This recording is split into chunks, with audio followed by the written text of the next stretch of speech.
Hello my dear champions. आप सबका मेरे यूट्यूब चैनल कोच एसएसटी में स्वागत है। मेरा नाम है Sujata Tode. I am a teens confidence coach and study skill coach. मैं स्टूडेंट्स को उनका study confidence and math confidence बढ़ाने में मदद करती हूँ, जिससे उनका एकेडमिक परफॉर्मेंस बढ़े और उनके ब्राइट करियर्स के डोर्स खुले। तो आज के इस वीडियो में हम देख रहे हैं class 7th composite mathematics chapter number 14 perimeter and area. इस वीडियो में हम देख रहे हैं एक्सरसाइज 14D क्वेश्चन नंबर 6 से लेके क्वेश्चन नंबर 12 तक, जिसमें एमसीक्यूज एंड हॉट्स भी इंक्लूडेड है। तो चलिए शुरुआत करते हैं आज के वीडियो के लिए। तो यहाँ पे है क्वेश्चन नंबर 6। यहाँ पे हमें फाइंड आउट करना है, find the altitude of the triangle if its area is 25 ares and base is 20 metre. ठीक है, तो यहाँ पे जो अलग है वो क्या है? अल्टीट्यूड मतलब क्या होता है? अल्टीट्यूड मतलब हाइट। ओके, और यहाँ पे जो यूनिट है सेम यूनिट नहीं है, बेस मीटर में दिया है, लेकिन एरिया जो है वो क्या है? अरेस में दिया है। ओके, तो यहाँ पे हमें इसको कन्वर्ट करना है मीटर में, तो उसके लिए हमें कन्वर्जेंस पता होने बहुत जरूरी है। ओके, तो यहाँ पे है कि 1 ares is equal to 100 metre square. ठीक है, बस अगर इतना ये आपको पता है तो ये प्रॉब्लम आप इजीली सॉल्व कर सकते हैं। ठीक है, तो हमें एरिया दिया हुआ है, बेस दिया हुआ है, और हमें क्या फाइंड आउट करना है? हाइट फाइंड आउट करनी है। तो गिवन में हम लिखते हैं area is equal to 25 ares is equal to 25 into 100 metre square. ठीक है, इसका मल्टीप्लीकेशन नहीं किया, ऐसे लिखा तो भी चलेगा। फिर हमें दिया है base is equal to 20 metre, और हमें फाइंड आउट करनी अल्टीट्यूड मतलब हाइट फाइंड आउट करनी है। ओके, तो यहाँ पे फिर हमें क्या लिखना रहता है? फॉर्मूला लिखना है। तो फॉर्मूला किसका फॉर्मूला लिखना है? हमें हाइट का। ठीक है, नॉर्मल एरिया ऑफ ट्रायंगल का क्या फॉर्मूला है? पहले उसे लिखते हैं, half into base into height. तो उससे हमें हाइट का फॉर्मूला निकालना है। हाइट का फॉर्मूला क्या है? 2 into area divided by base. Okay, तो यहाँ पे वैल्यू सब्स्टिट्यूट करनी है। 2 इंटू एरिया कितना है? 25 इंटू 100। ओके, बेस कितना है? 20। फिर इसको अभी क्या करना है? Multiply and divide. 20 1 सा 20, 20 5 सा 100। ओके, अभी न्यूमरेटर में क्या क्या रहेगा? 2 इंटू 25 इंटू 5। ओके, 25 इंटू 2 कितना? 50। 50 इंटू 5 मतलब आएगा 250 मीटर। 250 मीटर, तो ये है हमारा final answer. Altitude of a triangle is 250 metre. Okay, I hope कि आपको ये समझ में आया है। तो यहाँ पे सिर्फ ध्यान में क्या इंपॉर्टेंट है रहने की क्या रखना है हमें? तो 1 ares is equal to 100 metre square, ये कन्वर्जेंस हमें पता होने जरूरी है। बाकी तो हमारा रेगुलर फॉर्मूला है। नेक्स्ट क्वेश्चन देखते हैं। नेक्स्ट क्वेश्चन है वर्ड प्रॉब्लम है। पहले इसे स्टेप बाय स्टेप हम फॉलो करते हैं, क्या क्या लिखा है उसके हिसाब से हम इसे सॉल्व करेंगे। ओके, यहाँ पे क्या लिखा है? Area of triangle is equal to that of square. मतलब area of triangle is equal to क्या दिया है? Area of square. ठीक है, ये हमारी गिवन कंडीशन है। उन्होंने बोला है कि area of triangle is equal to area of square whose each side measure 60 metre. मतलब जो स्क्वायर है उसका ईच साइड मतलब हर एक साइड कितनी है? 60 मीटर। ठीक है, तो यहाँ पे हमें दिया है कि एक ट्रायंगल है, उसका एरिया सेम एज क्या है? स्क्वायर के सेम एज स्क्वायर है। ओके, फिर हमें क्या फाइंड आउट करना है? Find the side of a triangle whose corresponding altitude is 90 metre. मतलब समझो कि ये अगर ट्रायंगल है तो उसकी अल्टीट्यूड हमें दी गई है जो है 90 मीटर। कितनी है? 90 मीटर। तो उसकी करस्पॉन्डिंग हमें क्या फाइंड आउट करनी है? साइड, मतलब करस्पॉन्डिंग जिस पे ये है तो वो बेस हमें क्या करना है? फाइंड आउट करना है। ओके, इतना ही ये ध्यान में आना जरूरी है। ठीक है, तो अभी हम क्या करेंगे? इसमें वैल्यूज डालेंगे। पहले हम area of triangle find out करेंगे, फिर उसके बाद हम बेस फाइंड आउट करेंगे। ओके तो यहाँ पे उन्होंने जो कंडीशन दी है, according to the condition area of triangle is equal to क्या दिया है, area of square whose side is कितनी है 60 मीटर। तो एरिया ऑफ स्क्वायर हमें पता है फॉर्मूला साइड इंटू साइड, तो यहाँ पे सब्स्टिट्यूट करना है, साइड कितनी है 60 इंटू 60, तो ये आ गया 3600 मीटर स्क्वायर या स्क्वायर मीटर। ठीक है, which is same as the area of triangle.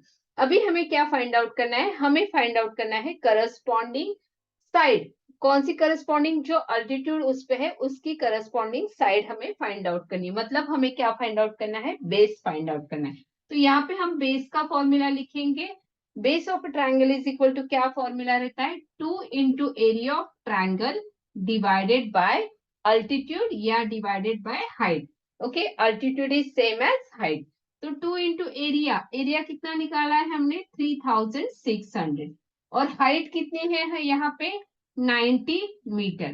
तो यहाँ पे इसे सॉल्व करना है, 0 0 कट हुए, 9 से डिवाइड करो, 9 1 जा 9 4 जा 36 और 0 जा, तो 2 इंटू 40, तो बेस हमारा आ गया है 80 मीटर। ओके तो ये है हमारा answer, base is equal to 80 metre, या लास्ट में आप इसे लिख सकते हैं the corresponding side is 80 metre. ठीक है, बहुत ही इजी है, सिर्फ आपको क्या करना है, क्वेश्चन समझ में आना, ये बहुत इंपॉर्टेंट है। इसमें धीरे धीरे इसे पढ़ना है, और जो जो कंडीशन दी है उसे लिखो, उसे विजुअलाइज करो, उसके हिसाब से डायग्राम ड्रॉ करो, तो ये जो क्वेश्चन है आप इजीली उसे सॉल्व कर सकते हो। ठीक है, देखते हैं next question. Question number 8, base and height of a triangle are in the ratio. यहाँ पे रेशो दिया गया है बेस एंड हाइट का, मतलब जो पहले है वो क्या है, बेस है, और जो नेक्स्ट वन है वो क्या है, हाइट है। जब भी रेशो दिया रहता है तो हम इसे कैसे लिखते हैं, 3x एंड 4x, मतलब इसमें जो बेस है वो 3x है और जो हाइट है वो कितनी है 4x है। ठीक है, and its area is 96 centimetre square. तो find its base and height, ये हमें क्या करना है, इसे सॉल्व करना है। ठीक है, तो यहाँ पे गिवन क्या है, हमें बेस दिया गया है 3x, हाइट दी गई है 4x। ओके, क्या दिया है, रेशो दिया है, तो उसके हिसाब से हमने निकाला कि उसका बेस कितना है 3x और इसकी जो हाइट है वो कितनी है 4x, और हमें दिया गया है area is equal to 96 centimetre square, और हमें ओरिजिनल बेस और हाइट निकालनी है। ठीक है, तो हम इसे सॉल्व करेंगे, हमें फॉर्मूला पता है एरिया का, तो area is equal to base into height, तो यहाँ पे हमें सब्सटीट्यूट करना है, area of triangle is equal to not base into height, half into base into height, क्योंकि ये किसका एरिया है, एरिया ऑफ ट्रायंगल का है। तो यहाँ पे हम इसकी वैल्यू डालेंगे, 96 is equal to half into base कितना है 3x इंटू हाइट कितनी है 4x। ओके, अभी इसको क्या करना है, सॉल्व करना है, 2 1 जा 2 2 2 जा 4, सो 96 इज इक्वल टू 3 2 जा 6, नंबर्स जो है उनका मल्टीप्लीकेशन करना है और जो वेरिएबल्स है उनका भी मल्टीप्लीकेशन करना है।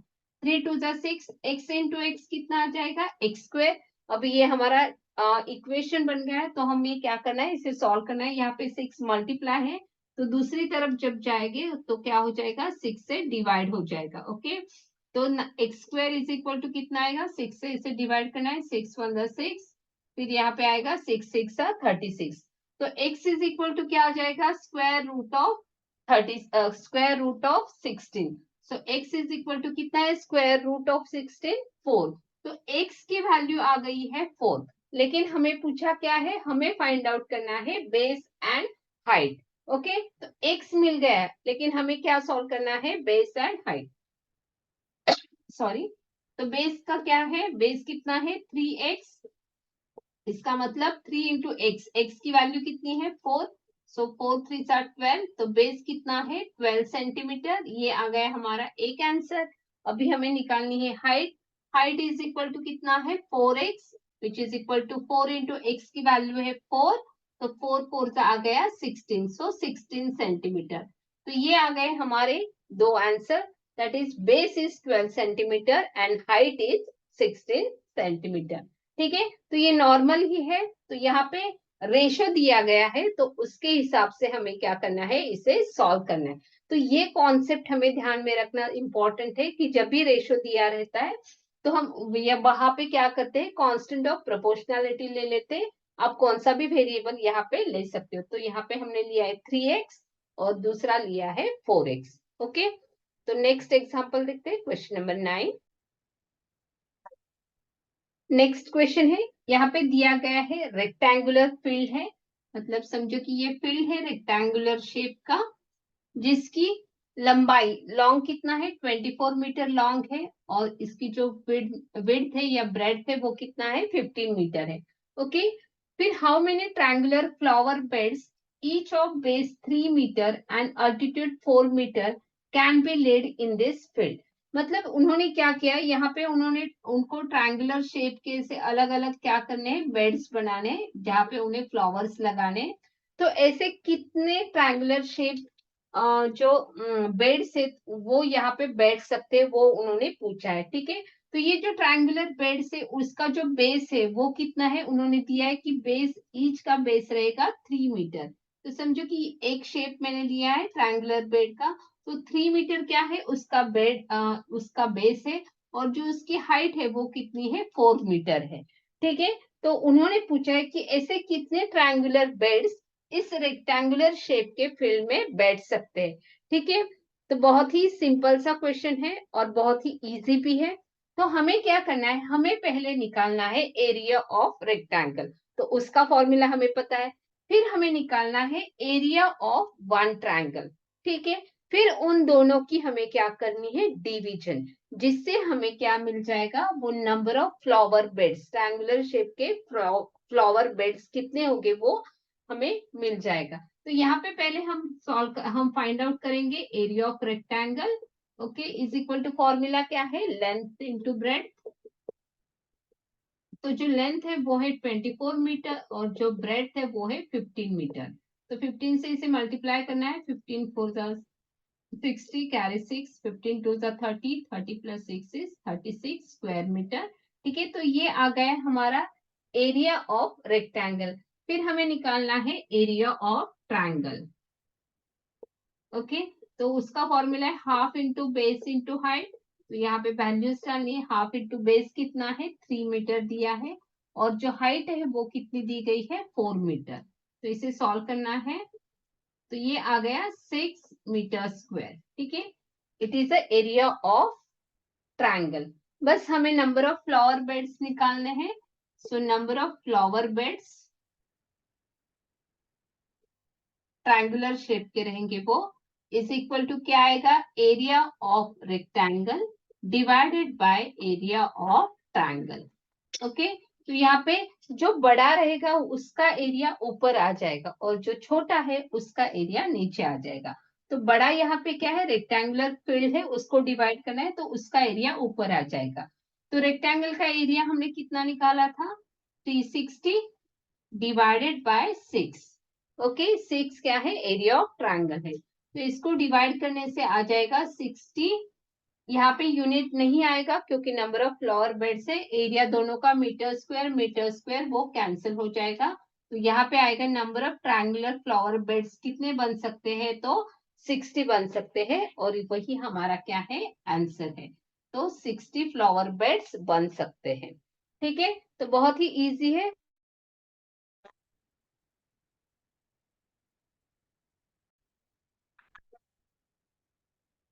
मुझे लगता है कुछ टेक्निकल इशू हुआ है, तो शायद मैंने कहाँ तक एक्सप्लेन किया है पता नहीं है।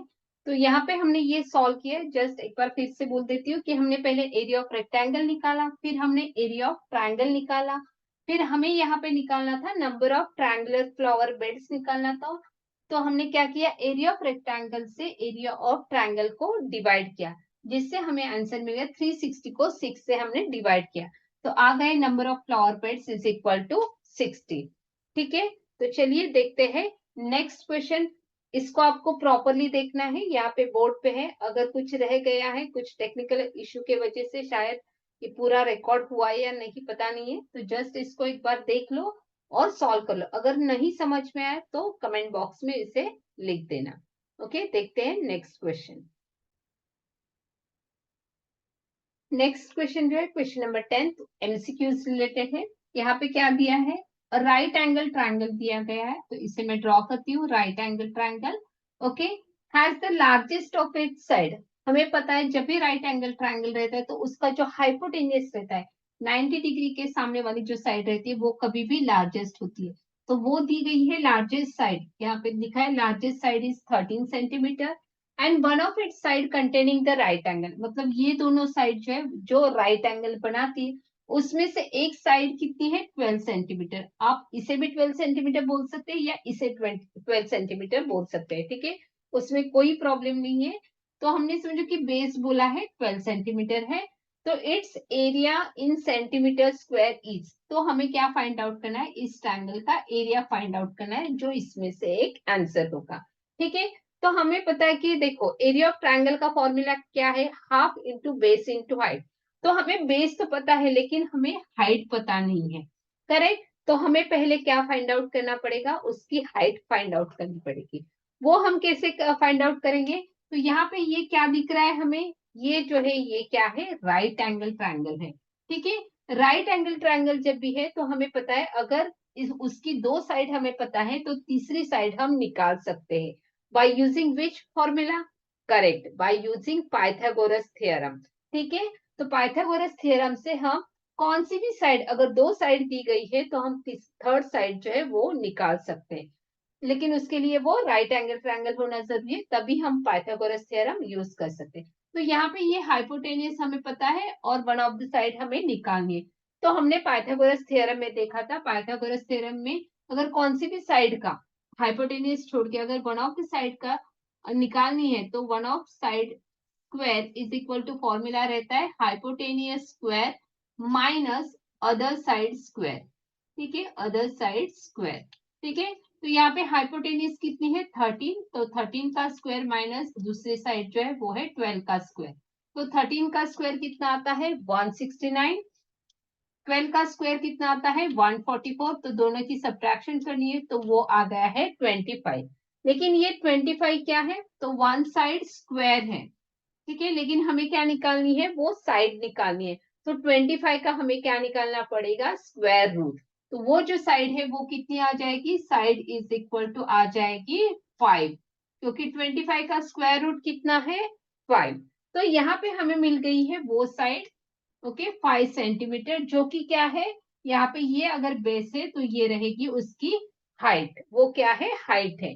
ठीक है, तो अभी हमें क्या करना है, तो यहाँ पे ये जो चीज है वो आप यहाँ पे प्रॉपरली लिख सकते हैं। तो यहाँ पे आपको लिखना है अकॉर्डिंग टू पाइथागोरस थ्योरम। ठीक है, तो ये चीज मेंशन करनी जरूरी है, पाइथागोरस थ्योरम। ठीक है, तो यहाँ पे लिखना है आपको one side square is equal to hypo square minus other side square. उसके लिए आप डायग्राम भी ड्रॉ कर सकते हैं। तो यहाँ पे हमें अभी निकालना है एरिया ऑफ ट्रायंगल, तो उसका फॉर्मूला है half into base into height as regular, फिर हाफ इंटू बेस कितना है यहाँ पे 12 सेंटीमीटर, और जो हाइट है वो कितनी है 5 सेंटीमीटर। तो इसको सॉल्व करना है। ठीक है, तो 6 5 से आ गया हमारा 30, तो ये आ गया 30 सेंटीमीटर स्क्वायर। ओके, जो है एरिया ऑफ ट्रायंगल। तो इसमें से जो हमारा ऑप्शन है आंसर का वो रहेगा ए ऑप्शन। तो ये ए ऑप्शन क्या है, हमारा आंसर है। आई होप कि आपको ये समझ में आ रहा है। ओके, अगर नहीं समझ में आए तो इस वीडियो को आप दोबारा फिर से देख लो। देखते हैं next question, question number 11। Question number 11 दिया है, the area of right angle triangle is 40 time it's base, what is it's height. Okay, देखो दिया क्या है, एरिया ऑफ ट्रायंगल दिया गया है, कितना है area of triangle 40 times it's base. समझो कि बेस यहाँ पे क्या है, बी है, क्योंकि हमें पता नहीं है, वो दिया नहीं है हमें, तो बेस क्या है, बी है। तो area of triangle is 40 times B, मतलब 40 बी दिया गया है और हमें पूछा गया है कि what is it's height. Okay, बस इतना ही दिया गया है और उससे हमें क्या फाइंड आउट करना है, हाइट फाइंड आउट करनी। तो हाइट का फॉर्मूला हमें पता है, हाइट ऑफ अ ट्रायंगल कैसे निकालते हैं, 2 into area divided by base. तो यहाँ पे 2 इंटू एरिया कितना है 40 इंटू बी, और बेस कितना है, बी है, बेस कितना है, बी है। तो बी भी यहाँ पे क्या हो जाएगा, कट हो जाएगा, क्योंकि न्यूमरेटर और डिनोमिनेटर में है। तो 2 इंटू 40 कितना आ जाएगा 80 सेंटीमीटर। यहाँ पे यूनिट दिया गया है क्या, यहाँ पे दिए हैं। ओके, तो हाइट इज इक्वल टू कितना, h is equal to 80 centimetre. तो जो हमारा आंसर है वो है हमारा ऑप्शन नंबर सी। बहुत ही इजी है, सिर्फ आपको ये समझ में आना जरूरी है। ये दिया गया है area of triangle, right angle triangle is 40 times it's base. Times मतलब क्या साइन आ जाता है, वहां पे मल्टीप्लाई का साइन आता है। 40 टाइम्स इट्स बेस, तो बेस क्या है, b है, तो 40 टाइम्स बेस, तो 40 इंटू बी। ओके, तो ये है इसका आंसर। लास्ट क्वेश्चन हॉट्स का हम देख लेते हैं, क्वेश्चन नंबर 12। क्वेश्चन नंबर 12 जो है, यहाँ पे इन टू ट्रायंगल्स, दो ट्रायंगल है, the ratio of there areas. तो यहाँ पे रेशियो दिया गया है कि समझो कि दो ट्रायंगल है, ये एक ट्रायंगल है और ये दूसरा ट्रायंगल है, ठीक है। तो इसका एरिया हम अज्यूम करते हैं A1 है, और इसका, इस ट्रायंगल का एरिया जो है वो है A2। इसका बेस जो है वो है B1, इसका बेस जो है वो है B2। इसकी जो हाइट है वो है H1, इसकी जो हाइट है वो है H2। ओके, हमें क्या है वो पता नहीं, हमें दिए गए हैं रेशो। तो यहाँ पे हमें क्या बोला गया है कि the ratio of their areas, मतलब A1 अपॉन A2 दिया गया है हमें 4/3। ओके, नेक्स्ट उन्होंने बोला है that of their height is 3:4, मतलब H1 अपॉन H2 दिया गया है 3:4। और उन्होंने पूछा है what is the find the ratio of their bases, मतलब B1 upon B2 is equal to question mark. तो B1 अपॉन B2 हमें क्या करना है, सॉल्व करना है। तो यहाँ पे सिंपल ही है, हमें क्या करना है, यहाँ पे फॉर्मूलेज यूज करने हैं एरिया ऑफ ट्रायंगल के। तो यहाँ पे हम लिखेंगे A1 upon A2 is equal to, तो ऊपर जो है A1 का एरिया कैसे निकालेंगे हम, half into B1 into H1। Okay, next नीचे क्या लिखेंगे हम, हाफ इंटू B2, क्योंकि उसका बेस B2 है और हाइट क्या है, H2 है। यहाँ पे भी A1 अपॉन A2 हमें पता है, A1 अपॉन A2 दिया गया है 4/3, हाफ ऑफ यहाँ पे कट हो गए। B1 अपॉन B2 हमें पता नहीं है, वैसे ही लिखेंगे, इंटू H1 अपॉन H2 हमें दिया गया है 3/4। ओके, बस इतना ही हमें करना है। तो यहाँ पे B1 अपॉन B2 इसी साइड पे रहेगा, और 3/4 जो है वो दूसरी तरफ शिफ्ट होगा। जब वो दूसरी तरफ शिफ्ट होता है तो 3/4 बन जाता है 4/3। ठीक है, तो ये पहले वाला 4/3 है, इंटू ये दूसरा भी उधर आ गया 4/3 is equal to B1 upon B2। तो यहाँ पे मैं सीधा लिख देती हूँ B1 upon B2 is equal to 4 4 16 and 3 3 9। तो ये है हमारा फाइनल आंसर। यहाँ पे फिर से लिख देती हूँ 4/3 into 4/3 is equal to B1 upon B2। तो जो हमारा आंसर है B1 अपॉन B2 आ गया 16/9। तो ये है हमारा फाइनल आंसर। तो यहाँ पे हमें लिखना है कि ratios of bases is equal to 16:9। बहुत ही इजी है, सिर्फ हमें ये आना जरूरी है। और रेशियोज मतलब क्या दिया गया है उसे हमें देखना है। आई होप कि आपको ये वीडियो समझ में आ गया है, नहीं आए तो दोबारा इसे देख लो, लर्न करो, अप्लाई करो एंड इसकी प्रैक्टिस करो, तभी आप मैथ्स कॉन्फिडेंस बन सकते हैं। तो ऐसे ही आपको क्या करना है, मैथ्स के रिलेटेड आपका कॉन्फिडेंस बढ़ाना है, और स्टडी का भी आपका कॉन्फिडेंस जो है वो बढ़ाना है। आप मेरे वीडियोस जो है वो अगर आपको पसंद आए तो इस वीडियो को आप लाइक करो, शेयर करो आपके फ्रेंड्स के साथ, और उनका भी मैथ्स का कॉन्फिडेंस बढ़ाओ। अगर आपने इस वीडियो को सब्सक्राइब नहीं किया है तो इस चैनल को आप सब्सक्राइब कर लो, ताकि आपको ऐसे ही नेक्स्ट जो वीडियो है मैथ्स रिलेटेड वो देखने के लिए मिलेंगे। Thank you so much, cheers, God bless you, see you in next video.